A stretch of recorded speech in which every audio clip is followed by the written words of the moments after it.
So, one of the things we have to look back on over now 30, 40 years is for a long time, the benefits of global free trade were touted, and there were many benefits, and countries around the world did much better, and the United States was chief among them. But it's clear now that there were certain segments of the population, many working class people, who truly didn't benefit, were left behind. We did see some meaningful shifts in economic output in certain regions, and it eventually led to a political reckoning. What are some of the lessons that you and maybe your colleagues take from that period of time where we saw strong global growth and on paper things looked good, but somehow the numbers missed an underlying challenge that ultimately overthrew the entire system? Yeah, yeah, exactly, Brian. I can't agree more. But I would say, I mean, it's hard to say what would be counterfactual because counterfactual does not exist, and there's been benefit to the global economy. That there have been benefits to the overall economy of the United States and many other countries. But there are many people who are left behind in this.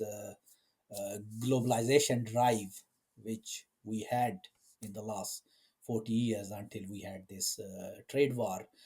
I think this is more to do with the failure of the public policy and the failure on the social policy front, where in the countries, including I think in the US, the inequality has increased a lot in the last few years. And if we look at the income of, let's say, top 1% or top 10% and compare to the bottom 10 or 20 or 50%, whichever way you like to dice it, we can see that the disparity has increased a lot, and median income didn't increase significantly in the last few decades. So for a lot of working class people, there's been no improvement in their lives, and in fact there's been in some cases situation got worse for many people. But I would say that is really a failure of focus in terms of the public policy and the domestic, I think I would say, social policy, where this change during this change and move towards globalization uh, was not tackled due to maybe a number of reasons in some of the countries, including the United States, where I think the distributional policies, they were not adequate or appropriate. And I mean, a lot of people have written on inequality, but I think there is definitely a failure there, I think, which explain resentment among the population and a big chunk of population.